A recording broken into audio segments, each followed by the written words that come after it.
Hi, it's Martin's Engine Services.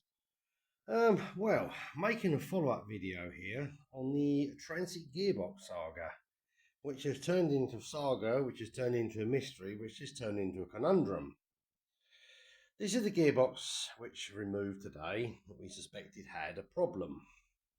There's definitely something not right in this box because possibly here there's a lot of backlash between the gears.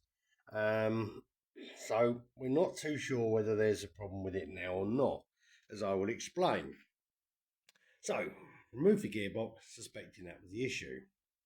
Now, while I was thinking about this yesterday, I decided to make up a dial gauge mounting to bolt on the back of the engine block and to check that on the engine fitted to the vehicle, the flywheel run out was okay and so was the crankshaft end flow.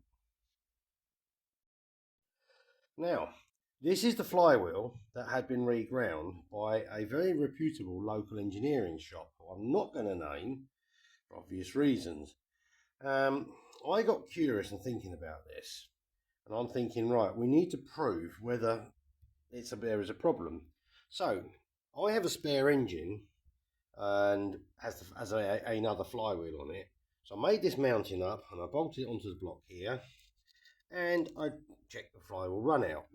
Now my spare engine's run out was about 1 to 2 thousandths of an inch, which is a long way inside Ford specification, which I'll come to in a minute.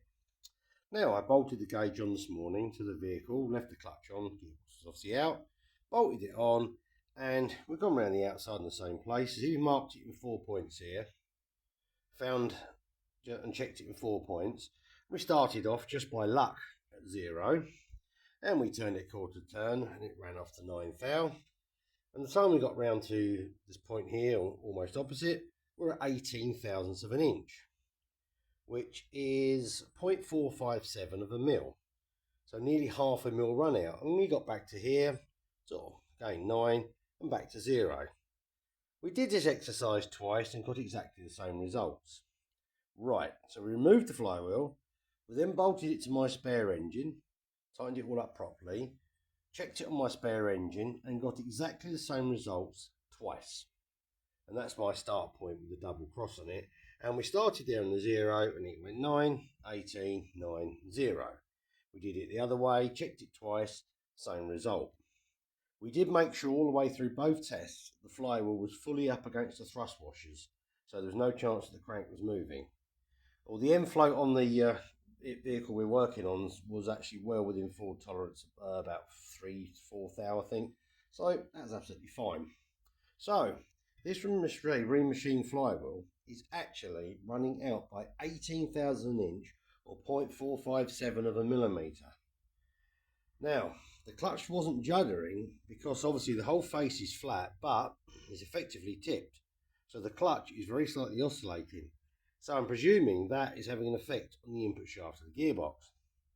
Right, okay, great. So we took the original flywheel, which we changed as a precaution because the clutch judder, we put this on. We mounted that onto the engine on the vehicle, and we checked that, and the run out on that was, there we go, 0.051 of a mil or 2 thousandths of an inch.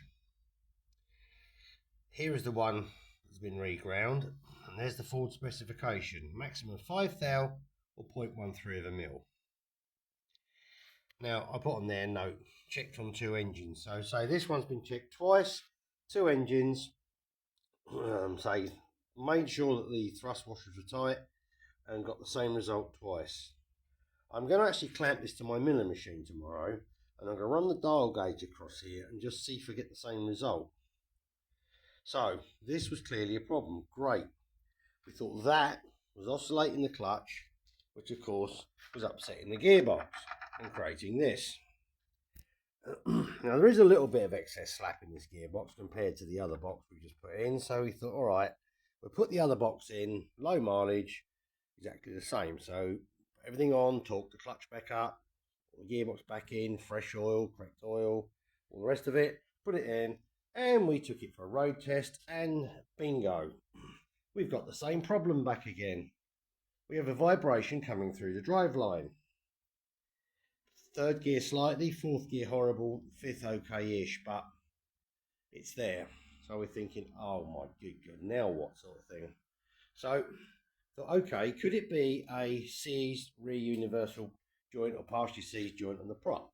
So we removed the prop joint, and that seems to be in fairly good order. However, the flange between the prop shaft and the diff was thick with rust and wasn't sitting very flat. So we've cleaned all that off, bolted that all up again, and the problem is still there. We're now suspecting the problem actually lies in the diff. Now, this problem has basically appeared since changing the flywheel gearbox and whatnot combination, or flywheel and clutch, on Saturday. And it would appear that this is one of those times when one problem has been cured and the other one has literally appeared at the same moment. So we've checked the diff for oil and it's full to the brim. Oil spotsy clean, there's no metal in it, and it doesn't smell horrible. The diff's making no whining noises, no sizzling noises, but when you turn it by hand, there's a very slight sensation on when you go, say, grab the pinion flange, that is almost hard to explain, but you can just sort of feel a slight notchiness to it, as if the bearing's got sort of slight wear in it, but there's no play in it or anything. So we're now at the point where we may have to pull the diff out and investigate further. Wheel bearings spin fine.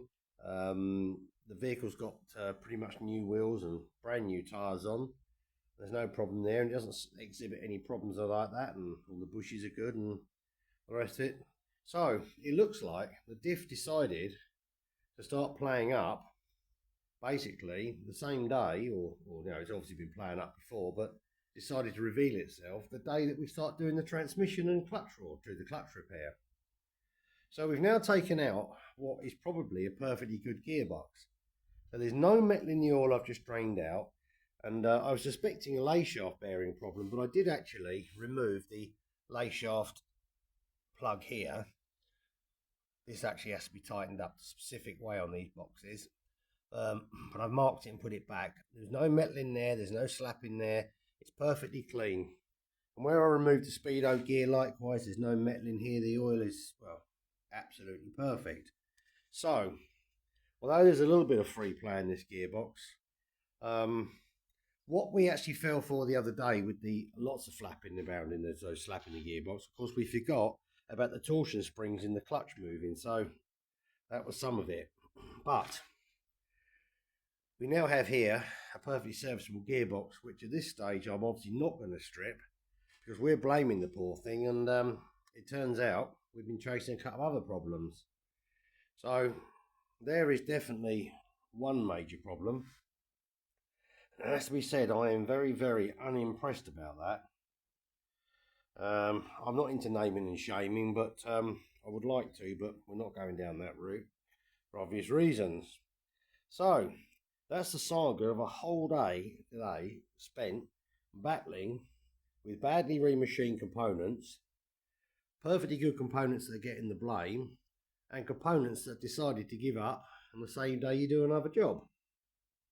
So definitely a case of welcome to the motor trade. So that's my findings for the day, and I've had a little whinge. I feel a bit happier now. And I'm going to say, I'm going to investigate this tomorrow. I'm going to sit down now in a darker room for a couple of hours and then contemplate life. And then say tomorrow I'm going to investigate this further. I want a definitive answer. It's possible how when they set this up, they use the back of the, flip this over. Depends how they set this up. Because obviously the centre here, where it sits on the crank, is slightly lower than the lip here. And if they set it up on this lip, this hasn't been cleaned at all, and obviously it might be fraction out. So I'm going to set it up on there first, then set it up in the middle. I'm going to see where the variation is. I mean, obviously it didn't shake because it's still in balance. It's just basically not parallel. So anyhow, that's where I'm at. So I'm going to sign off tonight. So please like and subscribe, and if you've got any thoughts on the whole saga here. And there will now, of course, be a part 3 when we take the diff out and investigate that. I'm not to say 100% certain this is going to completely solve our problem. Well, actually, I'm joking. I'm sure it will, but short of changing the, I don't know what left to change really. But say, when we do take it apart, I'll report back. So thanks again very much indeed for watching, and bye for now.